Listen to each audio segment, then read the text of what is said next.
guys, what is going on? Blossom's back and welcome back to the episode of Top Drives. Today we're going to be asking the age-old question, are they still good? Now, Top Drives has been a game that has been around for a really long time, more than half a decade. It's been around for 6, going on to 7 years now, if I remember correctly, 2017 to now 2024. So it's embarking on its 7th year. And obviously, you know, metas are going to change. Cars that used to be fantastic back in the day, are they still good in this current day and age? That is the question that we're going to be asking today. And we're going to start off with probably the most infamous example, the Mitsubishi Lancer Evo 4. If you played this game throughout the time period of about like 2018 to 2022, the Mitsubishi Lancer Evo 4 was one of the best cars that you could ever get, and then came World Expo and everything changed because it turned into an epic. Back then, you were getting 4-wheel drive performance, medium ground clearance, lightweight saloon, 5-seater, for all that with 85 handling and a sub 5 second 0 to 60. This thing was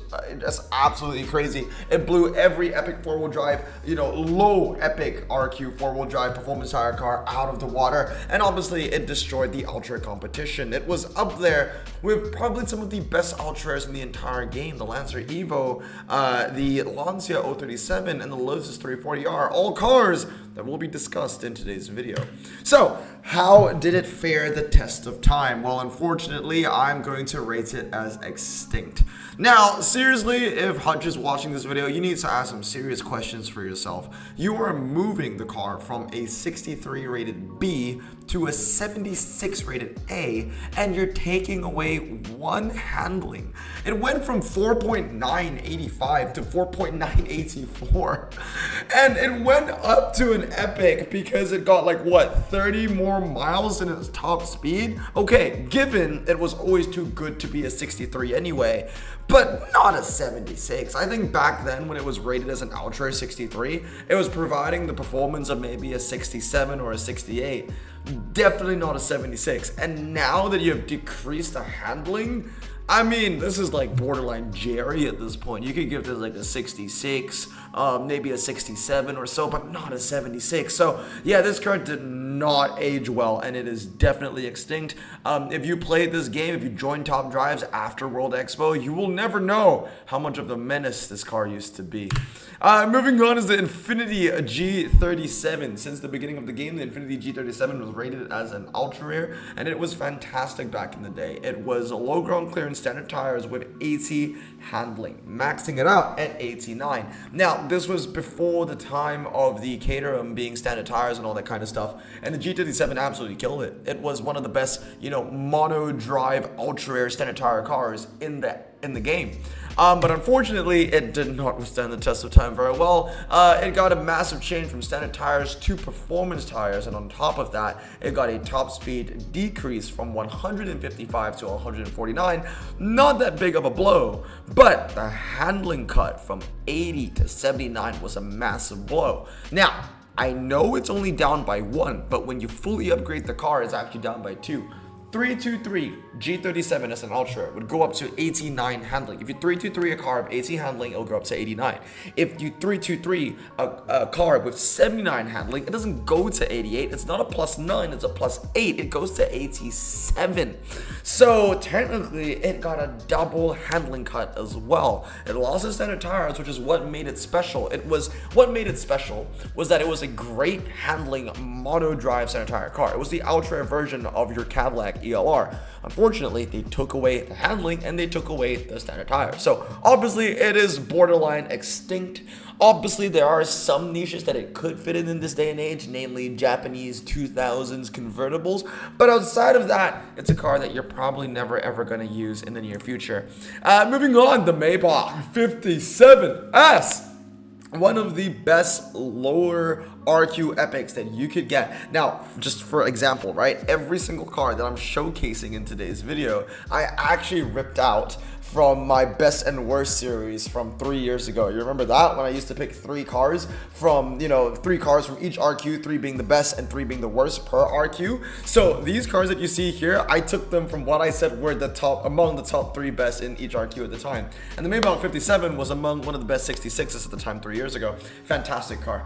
Basically, basically it's a cheap man's Cadillac 16, a Cadillac 16 if you want to save some RQ, and the only car that is only worse against, and the only car it loses to within its niche of mono drive center tires is the Cadillac 16. And honestly, the car is vibing, man. The car is vibing. It has stayed the same, but has only become so much easier to upgrade. And not only that, the photo is so much better as well. Literally, the MRA is the same, 0 to 60 the same, top speed is the same, handling is the same, you know, everything is completely the same. The only thing that changed is that it is a lot cheaper to upgrade than when it used to be. And I would even argue that the 57S as an Epic wasn't even that bad of an investment, even if it was a Jerry. But the fact that it is an Ultra makes it all the more better.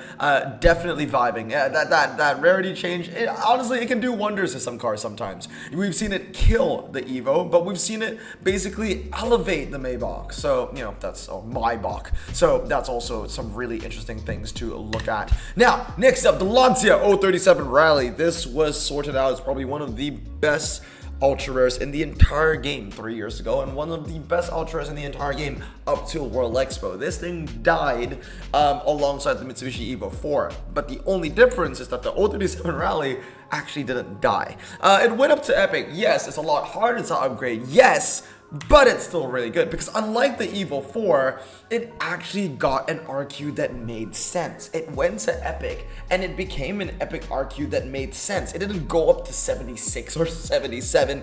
It went up to 69. And on top of that, it actually got a handling upgrade. Went from 85 to 86. So absolutely fantastic car, that 037 Rally. And even as a lower grade Epic, I still think that it is one of the best cars that you can upgrade within its RQ neighborhood. It is fantastic. Rear-wheel drive off-road tires, medium ground clearance, and also medium ground clearance Italian cars is still a very close-knit niche.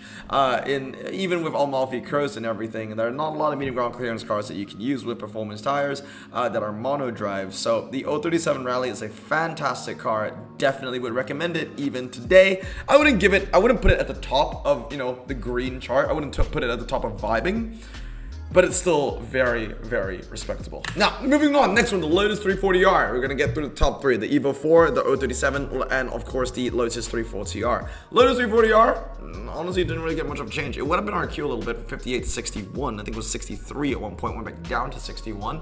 Stats are the same, weight is the same, MRI is the same, but it has gone down the pecking order. And the main reason for the Lotus 340R and why it's not as useful as it used to be is because of all the recent updates, World Expo, namely bringing in cars like the Zenith, and obviously World Expo bringing the Maxi down from Epic down to Ultra Rare, you know, making the Lotus 340R a little bit more obsolete. So the car still brings the same performance as it always did. It's just that it's, you know, competition pool has gotten a lot more tough. So because of that, yeah, I don't think it is one of the best ultras in the game, but it still is very much a good car. Moving on now is the Cadillac ATSV.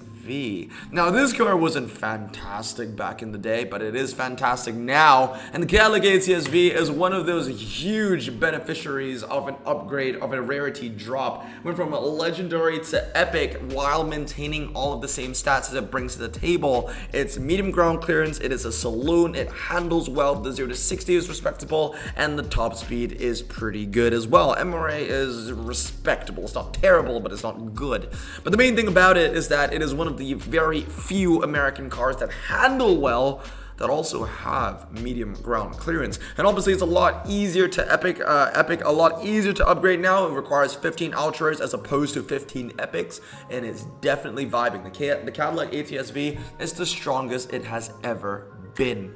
Moving on is the roof arc compressor. Now this is a real throwback because at, you know, I think 2019, at the beginning of German Renaissance, you guys might remember the roof arc compressor was one of the best epics in the entire game.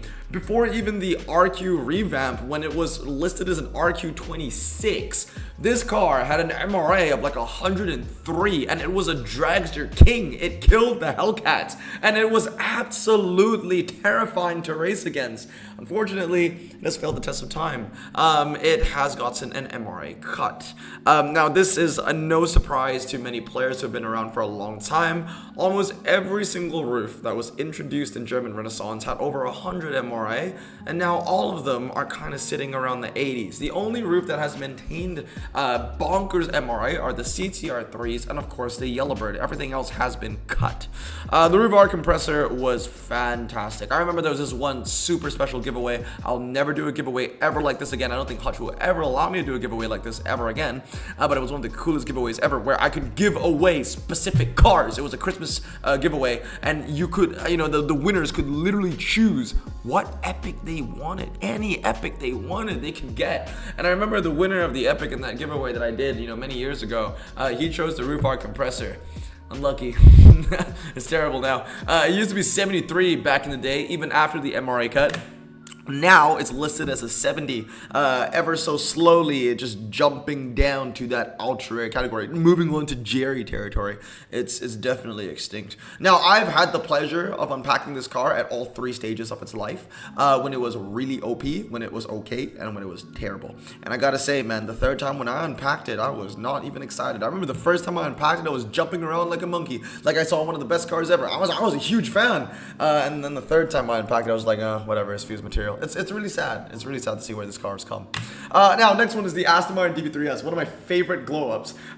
Literally, this is a great definition of if you remove handling from a drag car, nothing is ever going to change. The Asmar DB3S was always known as a dragster, right? What does a dragster need? MRA 0 to 60 top speed, right? It went from ultra to super rare because it got a big handling cut, and I think it went from like medium ground clearance to low. I don't think so, but I think it just got a massive handling cut. 5 handling, and it actually went down 10 RQ, which is absolutely crazy.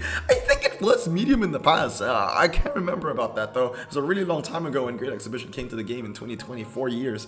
But I think it was medium. Forgive me if I'm wrong, but anyway, it's low now for sure. And yeah, with a 10 RQ cut, and it only lost handling. I mean, the MRA stayed the same, 0 to 60 stayed the same, top speed stayed the same. This car is vibing. This car is as good as it was as an ultra rare. It is still amazing.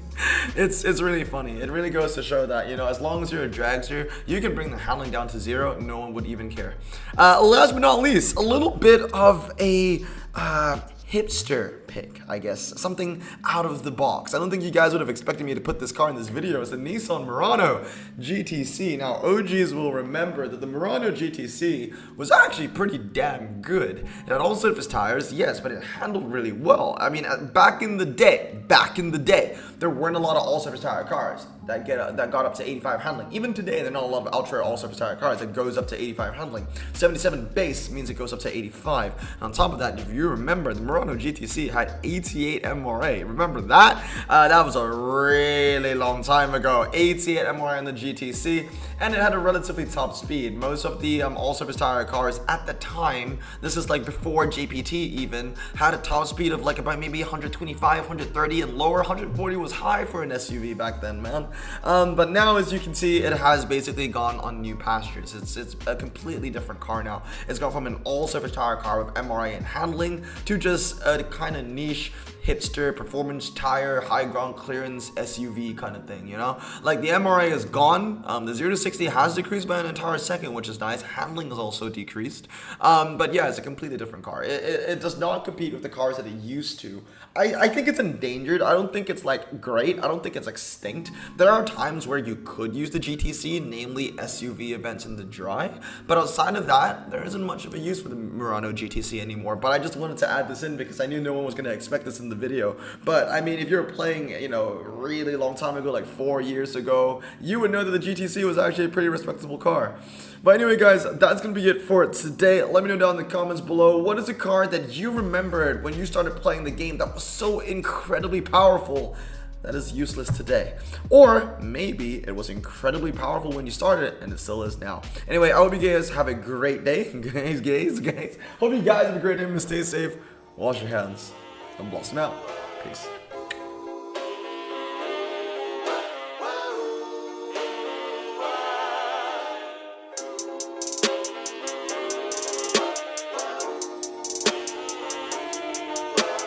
Bro, this song just makes me so happy.